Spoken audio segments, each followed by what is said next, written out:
This must be the place, he concluded. Carefully turning up the heavily rutted lane, Johnson wondered what he would find. Perhaps one of the locals playing a joke on the tourists, he mused.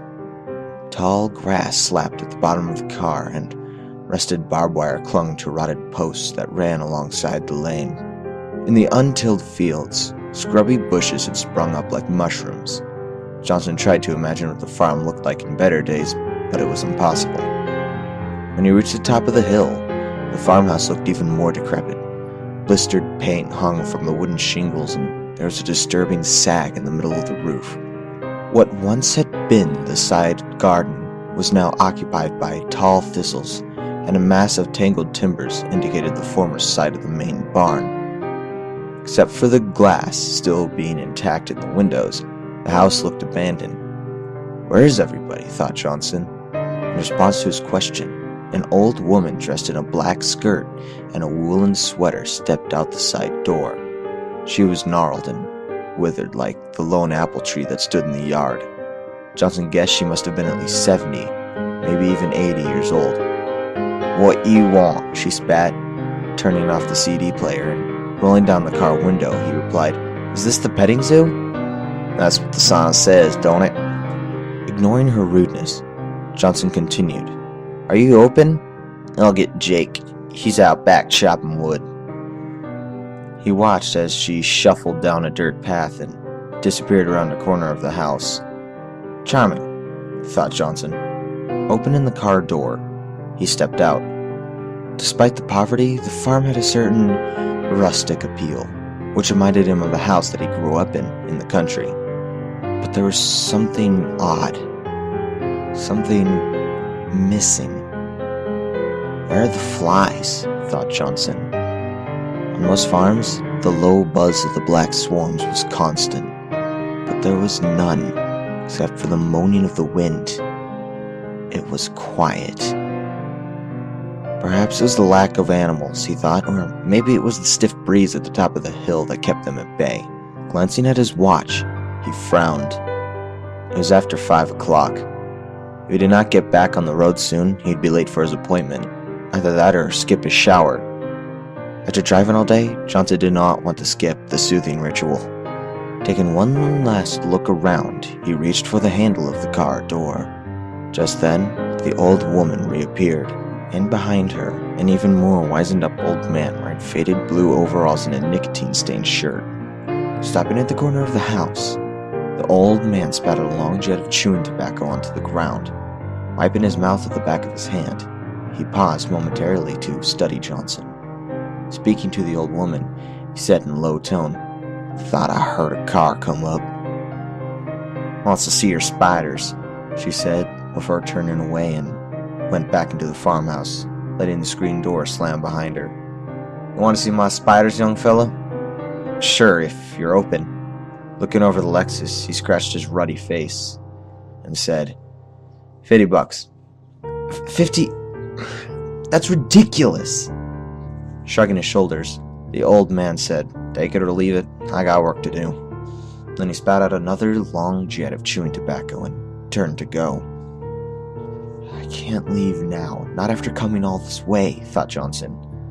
Taking another quick glance at his watch, he said irritably, All right, but this better be good." The old man smirked and licked his lips as Johnson whipped out a crisp $50 bill from his wallet. Johnson did not like the old man's greedy look and hastily shoved the wallet back into his pant pocket. "Thanks," said the old man sarcastically, snatching the bill from Johnson's hand.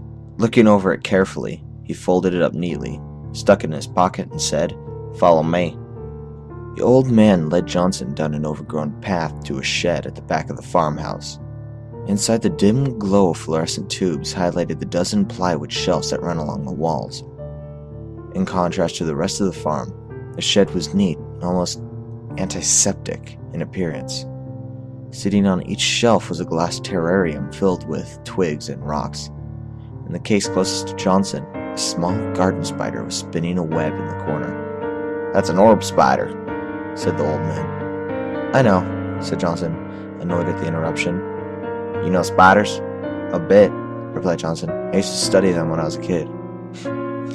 Bet you're the type of kid that like to feed 'em, eh?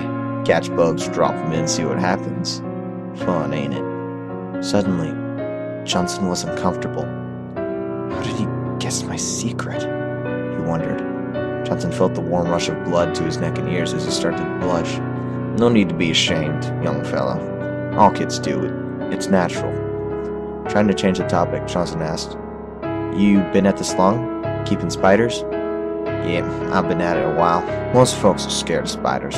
Not me. Me and spiders get along real good. Johnson turned back to watch a large black spider in another case sucking up the half-digested slurry of its latest victim. Trying to be polite, Johnson asked, Bet you don't get many visitors here, being so far from the highway. Don't need 'em, said the old man. This is just a sideline. Pausing for effect, he added, I breed 'em. Johnson looked puzzled. For the college, explained the old man. They use them for research. Does it pay well? Good enough.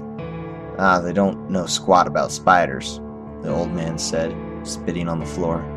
Johnson looked down and saw that a streak of the sticky black tobacco had splashed on his shoes. I've been doing research of my own, said the old man proudly. Spiders are just like any other critter. Cows, horses, dogs, they're all the same. Breed best with the best, and you get the best. Or, the old man's voice trailed off as he started to laugh. There's something about his tone that made Johnson uneasy. You want to see my prize winner? Johnson looked around. Oh, she ain't here. I keep her in the barn. She kind of makes these critters nervous. I can't say I blame them. Want to see her? The way the old man said it, the question sounded more like a challenge. Johnson hesitated. He wanted to say no, but he could not let the old man see he was afraid. Sure, Johnson answered. What could it be, he asked himself. A tarantula? With the old man in front, they went down a lesser-used path to a small barn behind a stand of trees that made it invisible from the farmhouse. A shiny new lock on a rusted hasp yielded to the old man's key.